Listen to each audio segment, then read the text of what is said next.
Hey guys, welcome to MSV channel. நான் உங்கள் விஸ்வநாதன்.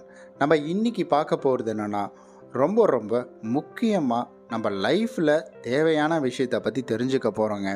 எல்லாருக்குமே வாழ்க்கையில் சாதிக்கணும், வாழ்க்கையில் முன்னேறணும் அப்படின்ற ஆசை இருக்கும். ஆனால் அதற்கான வழியில் போகிறாங்களா அப்படின்னு கேட்டிங்கன்னா கிடையாது. இப்போ இருக்கிற காலகட்டத்தில் நம்மளை டைவர்ட் பண்ணுறதுக்காக நிறையா விஷயங்கள் நம்மளை சுற்றி கொட்டி கிடக்குதுங்க. சாதித்தவங்களெல்லாம் நீங்கள் கைவிட்டு எண்ணி பார்த்துடலாம். ஒரு 50 பேர் 10 பேர் அப்படின்ற மாதிரி நீங்கள் எண்ணி பார்த்துடலாம். அந்த அளவுக்கு இங்கே நிறைய ஒரு என்டர்டெயின்மெண்ட்டுக்கான விஷயம் அப்படின்றது கொட்டி கிடக்குது. மக்கள் எல்லாருமே அதை தேடி தான் போகிறாங்க. ஒரு நாளும் அவங்களுடைய வாழ்க்கைக்கு என்ன தேவை, நம்ம வாழ்க்கை வாழணும், இந்த வாழ்க்கை சிறப்பாக வாழணும், நம்மளுடைய வாழ்க்கையில் அடுத்த கட்டத்துக்கு போகணும் அப்படின்னா நமக்கு என்ன தேவை அப்படின்றத ஒரு சிலர் இங்கே யோசிக்கிறது கிடையாது. பெரும்பாலானோர் இங்கே யோசிக்கிறது கிடையாது அப்படின்னு தான் நம்ம சொல்லணுங்க. ஏன்னா நிறைய பேர் நம்ம ஃப்ரீயாக இருக்கக்கூடிய நேரங்களில் என்ன சொல்லுவாங்கன்னா, எனக்கு ஃப்ரீயாக இருக்குது, இப்போ நான் என்ன பண்ண போகிறேன்னா, எனக்கான டைமை ஒதுக்கிட்டு நான் போய் இப்போ கேம் விளையாட போகிறேன், பப்ஜி விளையாட போகிறேன், இல்லை இன்ஸ்டாகிராமில் ரீல்ஸ் பார்க்க போகிறேன், அப்படி இல்லைன்னா நான் யூடியூப்பில் போய்ட்டு ஷார்ட் பார்க்க போகிறேன் அப்படின்ற மாதிரி சொல்லிவிட்டு அவங்களுக்கான நேரம், அதாவது எனக்கு ஃப்ரீ டைம் கிடச்சிருக்குப்பா, லஞ்ச் டைமில் நான் அதை ஒதுக்குறேன் அப்படின்ற மாதிரி. பட் இதனால் நமக்கு ஏதாவது பலன் கிடைக்குமா அப்படின்னு கேட்டிங்கன்னா ஒரு பலன் கூட கிடைக்காது நமக்கு. ஏன்னா நம்மளுடைய வாழ்க்கை மாறுறதுக்கு நம்ம இப்போ போடக்கூடிய விதை, இன்று நீங்கள் ஒரு விஷயத்தை பண்ணிட்டீங்க அப்படின்னா உடனே அது உங்களுக்கு அறுவடையாகி உங்களுக்கு, அதாவது நீங்கள் இப்போ ஒரு விதை வைக்கிறீங்க அப்படின்னா உடனே முளைச்சிட்டு அது அறுவடை ஆகிடாது.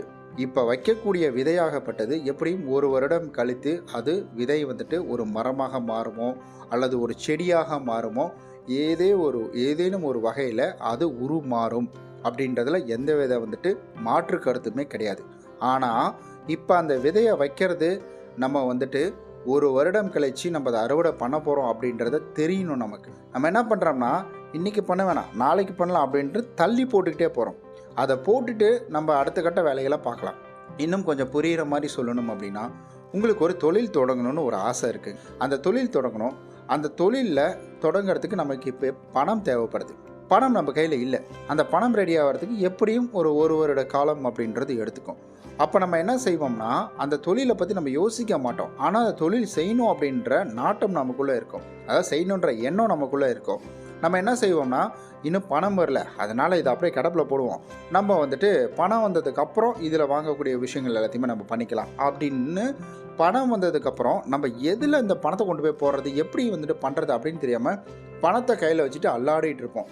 அப்போ தான் வருவானுங்க பாருங்கள், நம்மளை ஏமாத்துறதுக்குன்னே ஒரு சில கும்பல் அப்படின்றது வரும். அவங்க இடையில் பூந்து விளையாடிட்டு போயிடுவாங்க. அதுவே நீங்கள் இப்போ தொழில் செய்யணும்னு முடிவு பண்ணிட்டீங்க, பணம் ஒரு வருடம் கழித்து வரப்போகுதுன்னா, அப்போ முதல்லையே இந்த தொழில் செய்கிறதுக்கு நமக்கு என்ன பொருள் தேவை, நமக்கு ஆட்கள் யாராவது தேவையா, நம்ம எந்த இடத்துல இந்த தொழில் நம்ம தொடங்கணும், அப்படி தொடங்கினா இங்கே எவ்வளோ பணம் கொடுக்கணும், இந்த இடத்துல நம்ம இப்போ போய் கேட்டு பார்க்கலாமா, ஒரு வருஷம் கழிச்சு இதில் அவைலபிளாக இருக்குமா அப்படின்னு சொல்லிட்டு, இல்லை நம்ம இப்போதைக்கு போயிட்டு அதில் ஒரு ஐடியாவை கொண்டு வந்துடலாமா, இந்த பிஸ்னஸ்க்கான மெட்டீரியல் எங்கே கிடைக்கும், இந்த மெட்டீரியலை நம்ம இன்னும் ஹோல்சேலில் வேறு எங்கேயோ போய் வாங்க முடியுமா, இன்னும் கம்மியான விலையில் நம்ம வாங்க முடியுமா, நல்ல குவாலிட்டி தரமானதை வாங்க முடியுமா, இதுக்கு முன்னாடி இந்த தொழில் செஞ்சவங்க எப்படி இருந்தாங்க, அவங்க நல்லா லாபம் பார்த்தாங்களா, இல்லை அவங்களுக்கு இந்த நஷ்டம் அப்படின்றது ஏற்பட்டுச்சா, அப்படி நஷ்டம் ஏற்பட்டதுன்னா எந்த இடத்துல அவங்களுக்கு நஷ்டம் ஏற்பட்டது, லாபம் வந்துச்சுன்னா எந்த இடத்துலேருந்து அவங்களுக்கு ஒரு லாபம் வந்தது அப்படின்னு சொல்லி நம்ம பார்த்துருந்தோன்னா, பணம் கைக்கு வந்த உடனே நம்ம என்ன பண்ணியிருப்போம், உடனே எங்கெங்கே முதலீடு பண்ணணும், எங்கெங்கே கொடுக்கணும், யார் யாருக்கு கொடுக்கணும், எல்லாத்தையுமே டான்னு பண்ணிவிடுவோம். ஆனால் நம்ம என்ன பண்ணுவோம், வெறுங்கையில் எப்படிப்பா முளம் போடுறது அப்படிம்போம். வெறுங்கையில் தான் முளம் போடணும், வெறுங்கையில் கையே இல்லாமல் முளம் போடக்கூடாது, அதுதான் தப்பு. நீங்கள் வெறுங்கையில் முளம் போடணும். இப்போ அளந்துக்கிட்டிங்கன்னா தான் முதல்ல முளம் எப்படி போடுறது நமக்கு தெரியும். அதை விட்டுட்டு எவனோ ஒருத்தன் எதுக்காகவோ சொன்ன விஷயங்களை இப்போ வரைக்கும் நம்ம என்ன பண்ணுறோம்னா, அதெல்லாம் வரட்டும் பார்த்துக்கலாம், அதெல்லாம் நடக்கட்டும் பார்த்துக்கலாம் அப்படின்னு சொல்கிறோம். அதுவாக எப்படி நடக்கும், நமக்கு பசிக்குது, நம்ம கஷ்டப்பட்டு வேலை செஞ்சு நம்ம என்ன செய்கிறோம், காசை கொண்டு வந்து வீட்டில் கொடுக்குறோம், போதுமா, நமக்கு சாப்பாடு வந்துடுமா, வராது. ஏன் வராது, நம்ம அரிசி வாங்கிட்டு கொடுக்கணும். வெறும் காசை மட்டும் கொடுத்தா போதுமா, நம்ம அரிசி வாங்கிட்டு கொடுக்கணும். அரிசி வாங்கிட்டு கொடுத்தா சாப்பாடு வந்துடுமா, வராது. அந்த அரிசியை சமைக்கணும். அதை சமைக்கிறதுக்கு என்ன பண்ணணும், ஒரு பாத்திரம் வேணும், தண்ணி வேணும். அப்போ நம்ம டெய்லியும் சாப்பிட்ற விஷயத்துக்கு எவ்வளோ பிளானிங் இருக்குதுன்னு நீங்கள் நல்லா பார்த்துக்கோங்க. நம்ம சாதாரணன்னு நம்ம சொல்லிகிட்டு இருக்கோம், அதாவது சாப்பிட்ற விஷயம் தான், என்னப்பா சாப்பிட்றது தானே அப்படின்ற மாதிரி நம்ம யோசிக்கிறோம். ஆனால் கிடையாது. அந்த சாப்பிட்ற விஷயத்துக்கு இவ்வளோ ப்ராசஸ் இருக்குது. நம்ம சம்பாரித்து கொடுத்துட்டா மட்டும் சாப்பாடு நம்மளுடைய தட்டுக்கு வந்துடாது. அப்போ வெறும் சாப்பாட்டை மட்டும் நம்ம சாப்பிட முடியுமா? நம்ம வந்துட்டு காய்கறி வச்சுக்க மாட்டோம், குழம்பு வச்சுக்க மாட்டோம், கடிச்சிக்காய் வச்சுக்க மாட்டோம். நம்ம வந்துட்டு இதில் வேறு ஆம்லேட் இல்லைன்னா ஒரு சிலருக்குலாம் வந்து சாப்பாடு இறங்காது. இந்த மாதிரி ஒரு சில செயல்கள்லாம் செய்கிறோம் இல்லைங்களா? அப்போ சாதாரண சாப்பாட்டுக்கே இவ்வளோ நடக்குது அப்படின்னா, அப்போ நீங்கள் செய்யக்கூடிய வந்துட்டு தொழிலுக்கு எப்படி இருக்கும்? அதே போல் உங்களுடைய வாழ்க்கை, இந்த வாழ்க்கை எப்படி மாறும்? உங்களுடைய தரப்பிலிருந்து நீங்கள் எந்தவித செயலையும் செய்யவில்லை என்றால் கண்டிப்பாக உங்களுடைய வாழ்க்கை ஒரு பொழுதும் மாறாது அப்படின்றதுல எந்தவித மாற்று கருத்தும் இங்கே கிடையாது. உங்களுடைய வாழ்க்கை மாறணும்னா நீங்கள் ஒரு ஸ்டெப் எடுத்து வச்சிங்கன்னா தான் உங்களுடைய வாழ்க்கை இங்கே ஒரு 2 ஸ்டெப்பாக எடுத்து வைக்கும். நீங்கள் ஒரு ஸ்டெப் எடுத்து வச்சிங்கன்னா இங்கே 2 ஸ்டெப்பாக வரும். அது நீங்கள் உங்களுக்கு எது தேவை அப்படின்றத புரிஞ்சுக்கிட்டு உங்கள் வாழ்க்கை எப்படி போகணும். சராசரி மனிதர்கள் மாதிரி மாதம் 15,000 20,000 சம்பளம் வாங்குகிறேன், வீட்டில் கொடுக்குறேன், இருக்கிறத வச்சு தேட்டருக்கு போகிறேன் அதில் இல்லைன்னா அதில் மிச்சம் பண்ணி ஏதாவது தீபாவளிக்கு போனஸ் கொடுப்பாங்களா, அவங்க ஏதாவது காசு கொடுப்பாங்களா அப்படின்னு நான் யோசிச்சுட்டு இருக்கேன். இப்படி என் வாழ்க்கை போனால் போதும் அப்படின்றவங்களுக்கு கண்டிப்பாக இந்த பதிவு ரொம்ப காண்டத்தை தான் செய்யும். அதாவது யோசிப்பாங்க, என்னடா இது பூமர் மாதிரி பேசிகிட்டு இருக்காங்க. இங்கே பூமர்னு நம்ம சொல்லிட்டோம்னாலே முடிஞ்சு போச்சு, நம்ம மிகப்பெரிய ஒரு பூமர் அப்படின்றத அர்த்தம். ஏன்னா ஒரு விஷயத்தை லிசன் பண்ண முடியாதவங்க தான் இங்கே பூமர்பாங்க. அந்த பூமர் சொல்கிறதையும் காது கொடுத்து நம்ம கேட்கணும். அந்த பூமர் என்ன சொல்லுது அப்படின்றதையும் நம்ம கேட்கணும். அப்போ தான் நம்மளுடைய வாழ்க்கை மாறும். எனக்கு எல்லாமே தெரியும் அப்படின்னு நம்ம முடிவு பண்ணிட்டோம்னா நம்மளுடைய வாழ்க்கை மாறவே மாறாது. ஒரு தப்பான விதத்தில் தான் நம்மளுடைய வாழ்க்கை அப்படின்றது மாறும். எனக்கு எதுவுமே தெரியாதுன்னு சொல்லி பாருங்கள். ஒரு சில இடங்களில் உங்களுக்கு சின்ன சின்ன ஸ்பார்க் கிடைக்கும். உங்களுக்கு தெரிஞ்ச விஷயம் மற்றவங்களுக்கு வந்துட்டு தெரியாமல் இருக்கலாம். மற்றவங்களுக்கு தெரிஞ்ச விஷயம் உங்களுக்கு வந்துட்டு அது தெரிஞ்சிருந்தாலும் அவங்க செய்யக்கூடிய மெத்தட் அப்படின்றது வேறு மாதிரி இருக்கலாம். அதனால் எனக்கு மட்டும்தான் தெரியும், நான் மட்டும்தான் எல்லாம் அப்படின்ற ஒரு மனப்பான்மையை விட்டுருங்க.